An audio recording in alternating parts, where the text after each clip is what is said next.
নমস্কাৰ মৰমৰ ছাত্ৰ-ছাত্ৰীসকল ডিডি আৰ্ট চেনেললৈ তোমালোক সকলোকে স্বাগতম জনাইছো।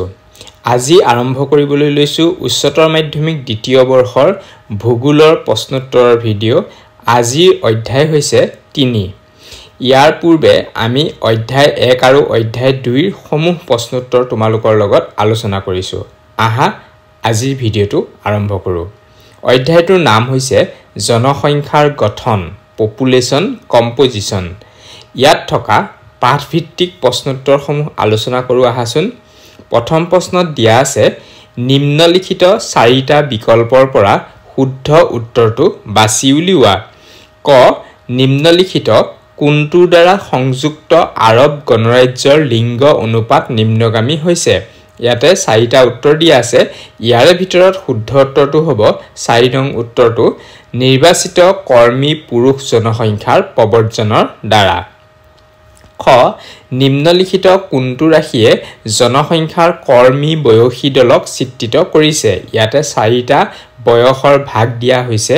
তাৰে ভিতৰত 4 নম্বৰ ভাগটো হ'ব শুদ্ধ 15 পৰা 59 বছৰ। মানে যদিহে কোনো জনসংখ্যাৰ বয়স 15তকৈ কম হয় তেনেহলে তাক শিশু বা কিশোৰ এনেধৰণে ধৰা হয়, তেওঁলোকক কৰ্মী বুলি ধৰা নহয়। আৰু যদিহে 60 বছৰৰ ওপৰৰ হয় তেতিয়াও তেওঁক কৰ্মী বুলি ধৰা নহয়। সেই কাৰণে 60 বছৰত বেছিভাগ চৰকাৰী বা বেচৰকাৰী চাকৰিয়ালক ৰিটায়াৰমেণ্ট দিয়া হয়। এতিয়া আমি শুদ্ধ উত্তৰ কোনটো লিখিম 15 পৰা 59 বছৰ। এইখিনি সময়ত মানুহ কৰ্মক্ষম হৈ থাকে।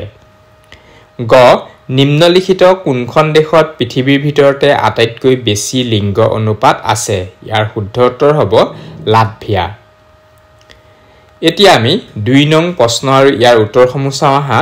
30টামান শব্দৰ ভিতৰত নিম্নলিখিত প্ৰশ্নসমূহৰ উত্তৰ লিখা। ক জনসংখ্যাৰ উপাদান বুলিলে কি বুজা। উত্তৰ জনসংখ্যাৰ উপাদান বুলিলে লিংগ গঠন, বয়স সংৰচনা, বয়স লিংগৰ অনুপাত, জনসংখ্যাৰ বৃদ্ধি, গ্ৰাম্য জনসংখ্যা, নগৰীয়া জনসংখ্যা, বৃত্তিৰ গঠন, সাক্ষৰতা আদিকে বুজা যায়। খ বয়স গঠনৰ তাৎপৰ্য ক'ত। উত্তৰ বয়স গঠনে এখন ঠাইৰ জনসংখ্যাৰ কৰ্মত নিৰ্ভৰশীল আদি দিশবোৰ দেখুৱায়। মই অলপ আগতে যে তোমালোকক কৈছিলো যে 0 পৰা 14 বছৰ বা 60 পৰা ওপৰৰ এই লোকসকল হৈছে নিৰ্ভৰশীল জনসংখ্যা। আনহাতে 15 পৰা 59 বছৰ বয়সৰ লোকসকল হৈছে কৰ্মী লোক। সাধাৰণতে বয়স ভিত্তিত জনসংখ্যাক 3টা ভাগত ভগোৱা হৈছে। সেয়া হৈছে 0 পৰা 14 বছৰ, 15 পৰা 59 বছৰ আৰু 60ৰ ঊৰ্ধ্বৰ। এই বয়সৰ গঠনত 15 পৰা 59 বছৰ বয়সৰ জনসংখ্যাকে কৰ্মী জনসংখ্যা বোলে। ইয়াৰ বিপৰীতে অন্য দুভাগ জনসংখ্যা নিৰ্ভৰশীল জনসংখ্যা। গ লিংগ অনুপাতৰ জোখ কেনেদৰে ল'ব পাৰি। উত্তৰ পুৰুষ আৰু মহিলাৰ সংখ্যাৰ মাজত থকা অনুপাতকে জনসংখ্যাৰ লিংগ অনুপাত বোলে। প্ৰতি 1000 গৰাকী মহিলাৰ বিপৰীতে থকা পুৰুষৰ সংখ্যা অৰ্থাৎ পুৰুষৰ সংখ্যা হৰণ মহিলাৰ সংখ্যা পূৰণ 1000।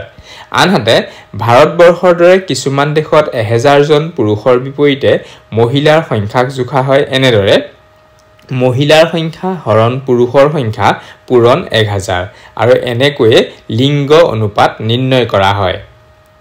এতিয়া আমি 3 নং প্ৰশ্ন আৰু ইয়াৰ উত্তৰসমূহ চাওঁ আহা। 3 নং প্ৰশ্নত 150টা শব্দৰ ভিতৰত উত্তৰসমূহ লিখিবলৈ কোৱা হৈছে। ক জনসংখ্যাৰ গ্ৰাম্য নগৰীয়া উপাদানৰ বৰ্ণনা কৰা। উত্তৰ আৱাসগৃহৰ অৱস্থান ভিত্তিক অঞ্চল হিচাপে গাঁও অঞ্চলত বাস কৰা লোকৰ সংখ্যাক গ্ৰাম্য জনসংখ্যা আৰু চহৰ অঞ্চল বা নগৰীয়া অঞ্চলত বাস কৰা লোকক নগৰীয়া জনসংখ্যা বোলা হয়। গ্ৰাম্য আৰু নগৰীয়া জনসংখ্যাৰ উপাদানসমূহৰ পাৰ্থক্য দেখা যায়। সাধাৰণতে গ্ৰাম্য জনসংখ্যাৰ সৰহ অংশই কৃষিৰ লগত নিয়োজিত। আৱাসগৃহৰ মান নিম্ন স্তৰ, চাকৰিৰ সুযোগৰ নাটনি, সাক্ষৰতাৰ হাৰ নিম্ন, উন্নত জীৱনশৈলীৰ অভাৱ আদি। আনহাতে চহৰ অঞ্চলৰ অধিকাংশ কৰ্মৰত লোক উদ্যোগ, বাণিজ্য, শিক্ষা, সেৱাখণ্ড, উদ্ভাৱন, গৱেষণা আদিত নিয়োজিত। তেওঁলোকৰ উন্নত জীৱনশৈলী, সাক্ষৰতাৰ উচ্চ হাৰ বিদ্যমান। ইয়াৰ পৰা আমি এটা কথা গম পালো যে গাঁও অঞ্চলত সাধাৰণতে প্ৰাথমিক বৃত্তিধাৰী লোকবোৰ থকা দেখা যায় আৰু চহৰ অঞ্চলত প্ৰাথমিক বৃত্তিধাৰীৰ পৰিৱৰ্তে অন্যান্য বৃত্তিধাৰী লোকসকলহে বেছি দেখিবলৈ পোৱা যায়। এতিয়া এই উত্তৰৰ জৰিয়তে আমি গ্ৰাম্য আৰু নগৰীয়া জনসংখ্যাৰ পাৰ্থক্যখিনিও জানিব পাৰিলো। খ পৃথিৱীৰ বিভিন্ন অঞ্চলসমূহত দেখিবলৈ পোৱা লিংগ বয়সৰ ভাৰসাম্যহীনতাৰ কাৰকসমূহ আৰু বৃত্তি গঠনৰ বিষয়ে বৰ্ণনা কৰা। উত্তৰ লিংগ বয়সৰ ভাৰসাম্যহীনতা সাধাৰণতে লিংগ প্ৰভেদৰ তথ্যই মহিলাৰ মৰ্যাদা নিৰ্ণয়ক ভূমিকা লয়।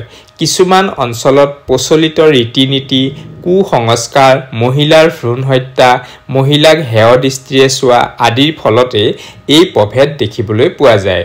ইয়াৰ লগতে লিংগ বয়সৰ ক্ষেত্ৰত বাল্য বিবাহ, কিশোৰী বিবাহ আদিও প্ৰধান। বৃত্তি গঠন বয়স সংৰচনাৰ কৰ্মত জনসংখ্যা ভাগটোৱে অৰ্থাৎ 15 পৰা 59 বছৰৰ ভাগটোৱে মূলতঃ বৃত্তি গঠনত গুৰুত্বপূৰ্ণ ভূমিকা লয়। এওঁলোকৰ প্ৰায় সকলো ভিন্ন কৰ্মত নিয়োগ হৈ থাকে আৰু বৃত্তি ধৰণ অনুযায়ী প্ৰাথমিক, দ্বিতীয়ক, তৃতীয়ক আৰু চতুৰ্থক আদি ভাগত বিভক্ত।